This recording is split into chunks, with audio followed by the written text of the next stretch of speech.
చూసి నక్క వాత పెట్టుకుందనే సామెత మన తెలుగులో చాలా కాలంగా వింటా ఉన్నాం. అలాగే ఈ మధ్య కాలంలో అంటే ఒక 5, 6 ఏళ్లుగా చూసుకుంటే, ఒక 4, 5 ఏళ్లుగా చూసుకుంటే 'అర్జున్ రెడ్డిని' చూసి చాలామంది వాతలు పెట్టుకున్నారు. విజయ్ దేవరకొండ, సందీప్ వంగ కాంబినేషన్‌లో వచ్చినటువంటి 'అర్జున్ రెడ్డిని' చూసి చాలామంది వాతలు పెట్టుకున్నారు. అలాంటి మరో వాతలా కనిపిస్తున్న సినిమా 'సిద్ధార్థ రాయ్'. ఈ సినిమా కూడా ఈ నెల 23న రిలీజ్ కాబోతోంది.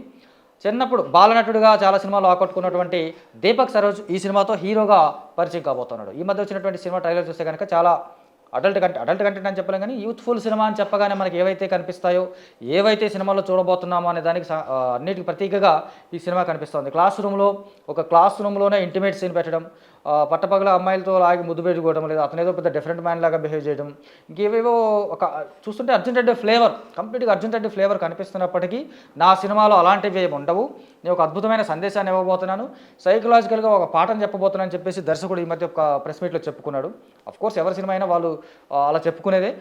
విశేషం ఏంటంటే ఈ సినిమాకి సంబంధించి మనకు యశస్వి దర్శకుడు, ఇతను ఈ సినిమా రిలీజ్ కావడానికి ముందే సుకుమార్కి చూపించాడంటే, సుకుమార్కి ఈ సినిమా బాగా నచ్చి, లేదా సినిమా కంటెంట్ నచ్చి ఇంప్రెస్ అయ్యి సుకుమార్ రైటింగ్స్ అనే తన బ్యానర్లో ఇతనికి డైరెక్టర్గా మరొక ఛాన్స్ ఇచ్చాడు. అంటే సినిమాలో విషయం ఉంది, సుకుమారే నాకు సినిమా రిలీజ్ కాకుండానే సుకుమార్ నాకు మరో అవకాశం ఇచ్చాడంటే నా సినిమాలో విషయం ఉంది, నేను ఒక అద్భుతమైన దర్శకుడిని ఆయన చెప్పుకుంటున్నాడు.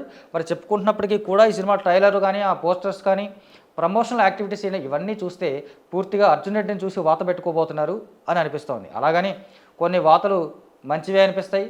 ఒకవేళ అర్జున్ రెడ్డి లాగా హిట్ అయినా ఆశ్చర్యం లేదు, అర్జున్ రెడ్డికి మించిన డిఫరెంట్ కంటెంట్ ఉన్న ఆశ్చర్యం లేదు. కాబట్టి ప్రస్తుతానికైతే సిద్ధార్థ రాయ్కి సంబంధించి ఎలాంటి అర్జున్ రెడ్డిని దాటి కనిపించేటువంటి ప్రత్యేకత అయితే ట్రైలర్లో లేదు, టీజర్లో లేదు. అవి ఉంటేనే ఆడియన్స్ థియేటర్స్కి వస్తారు. కాబట్టి మళ్ళీ ఒక అర్జున్ రెడ్డి లాంటి సినిమా మనకెందుకు అనుకుంటే కథం లేదు, ఒక మౌత్ టాక్తోనూ లేదా సినిమా బాగానే ఉంది అని ఒక టాక్ తెచ్చుకొని ఆడియన్స్ని రప్పించగలిగేంత స్పేసు టైం వీళ్ళకు ఉంది అనుకుంటే అప్పుడు ఒక అవకాశం ఉంటుంది. కాకపోతే ఇప్పుడు రిలీజ్ అవుతున్నటువంటి సినిమాలు 4, 5 ఉన్నాయి. కాబట్టి ఈ 4, 5 సినిమాల్లో వీళ్ళు నిరూపించుకోవడం, ఆ సినిమాకి టాక్ రావడం, ఆ తర్వాత మౌత్ టాక్తో మళ్ళీ కొత్తగా థియేటర్స్ పెరగడం, జనాలు రావడం అనేది ఇప్పుడప్పుడు పెద్దగా అయ్యే విషయం కాదు. కాబట్టి సిద్ధార్థ రాయ్కి సంబంధించి అర్జున్ రెడ్డి ఫ్లేవర్తో ఉంది. ఆ ఫ్లేవర్ ఆడియన్స్ని ఏ మేరకు మళ్ళీ ఆకట్టుకుంటుంది అనేది 23వ తారీఖు తేలిపోతుంది.